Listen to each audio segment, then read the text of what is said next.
Do you find this color eyeshadow intimidating? It's not scary. Let me show you how to use it. I'm gonna start with our lightest shade. That can sometimes be a little bit easier. And I'm gonna take a fluffy brush, use the side, that way I get more coverage, and then I'm gonna buff it this way. It could get out of hand really quickly, and especially towards the inner corner. So I'm still using that fluffy brush, but notice that I'm tapping and pressing. So I'm just gonna keep packing that essentially. Even though it's a liquid, we're still gonna treat it like it's a powder. Look at how smoothly that's blending. And I've noticed that these are very easy to build up. If you want to relayer, you absolutely can. But again, I'm still going to start in the center. That way I can diffuse it this way and then diffuse it out this way. But look at how pretty. Ooh, love these. And this is a fun way to clean up. Remember the first shade we started with. I'm going to pick that up on the same fluffy brush. I did wipe my brush off a little bit. And I'm gonna take this and just kind of continue to blur a little bit more. This is a really good way to kind of make sure that it stays nice and blended and it doesn't go up too high. So if we use something really close to our skin tone, this is a really good way to kind of come back and control. I wanna wear this shade every single day. This might be one of my favorite colors ever. It's just so perfect, but I do want you to notice that I'm putting most of it on my natural lid space. And what that is you see this, how it kind of folds right there. I want to really control how much this creeps up. So I'm gonna switch to an E27 and I'm just going to tap. If I need to relayer, I absolutely can. But for right now, I want to smooth this out and I don't want it to creep too much out of my natural fold, but I do want to connect it to the socket color. Oh, that color is just beautiful. Just keep tapping. If you've ever failed at a smoky eye, the chances are all you did was use a brush that was too big. So grab your smallest brush in your collection and just do some light tapping motions. So I have some here on the back of my hand. Don't mind this, I was just checking stuff out before I started. And now I'm just going to layer this up a little bit more. Let's make sure it's nice and thin. And those tapping motions really ensure that. And that means it's going to wear its best. And then a reminder, you absolutely can use these just as liners. I'm gonna take this on an E26 and just kind of smudge it across my lash line. And I think I'll just smudge it out this way and do a little bit of a wing. And by a little bit, I mean a lot. Micellar water and our C30. Give it a little tidy up. We're gonna try out this lash. These are the Ardell 421s. They're just little half lashes. Ooh, that was pretty easy. Get on there.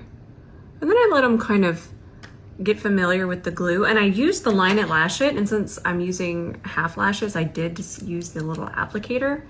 I don't normally do this, but I do with half lashes, so I just did that across my lash line. And I did let it get tacky for about 20 seconds. And then while I'm yapping, 28 seconds in, I'm gonna take this and clamp them onto the skin above my lashes. And there you go. I have fallen in love with this stuff so much that I'm gonna hop off and film a separate video for it.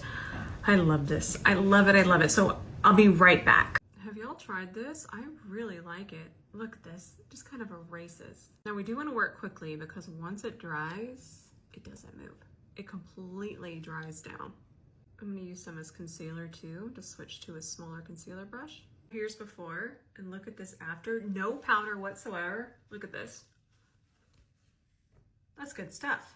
Look at how smooth it looks. And I feel like if you sweat a lot, especially maybe here or here, like most of us do, this ain't going nowhere. Added a little bit of powder, not to set, but just to shift the finish a little bit.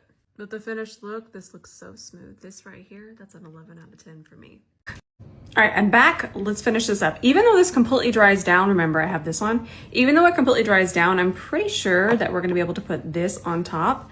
So this is the shade Drenched from the Natasha Denona liquid bronzer.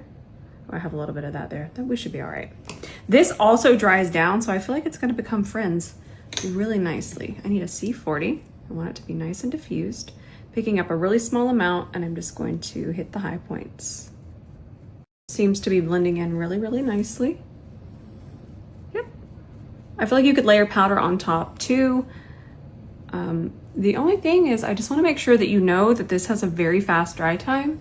So it's more about just keeping that in mind as you're blending this. Everything else on top should be good. Taking some of my Givenchy powder, and I am going to go ahead and give it a light set.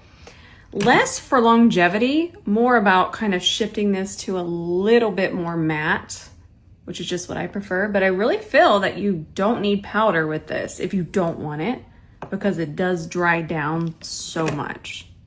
I feel like this shade of blush will really tie in nicely. These are a little bit, I think I might have picked up too much. I feel like that's sometimes important. So I'm just making sure that's nice and even.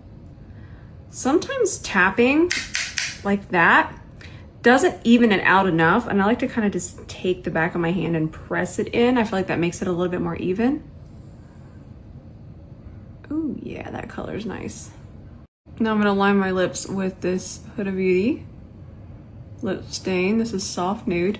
And I've talked about this a couple times. You see how I can overline with it? Sometimes lip stains don't want to go on the skin that isn't your lip, and these do. And I like that. Yeah, overline. Then I'm gonna top this with this cream lipstick. This one isn't a matte. It's a little bit more sheer too, but I did find that this combo together wore perfectly. It didn't make the lip stain come off in any way. I also really like the idea of taking a whisper of this and cleaning up things because it's completely self-setting. So I'm gonna take a little bit on a C30 and I'm just going to tidy up my lip line. Yes, and then I also wanted to take a little bit extra just for precision to really make this pop right here. All right, my friends, I hope that you enjoyed today's tutorial. I would wear this color eyeshadow every single day. I love Mario's new liquid shadows. They're just so, so good. I'm also really enjoying this. I think it's fantastic. I actually love it. I think it looks amazing, but I kind of want to really recommend it under foundation. And I'm gonna do a whole tutorial for that too. I think it could really kind of shift things in a really, really good way. All over, I think it could feel a little tight if you have a dry skin type, but I think if you struggle with makeup lifting or peeling from sweating, I need to do another tutorial, but I highly recommend it so far. It wears beautifully. I hope you all have a safe and wonderful weekend, and just know I love you with all of my heart. All right, bye for now.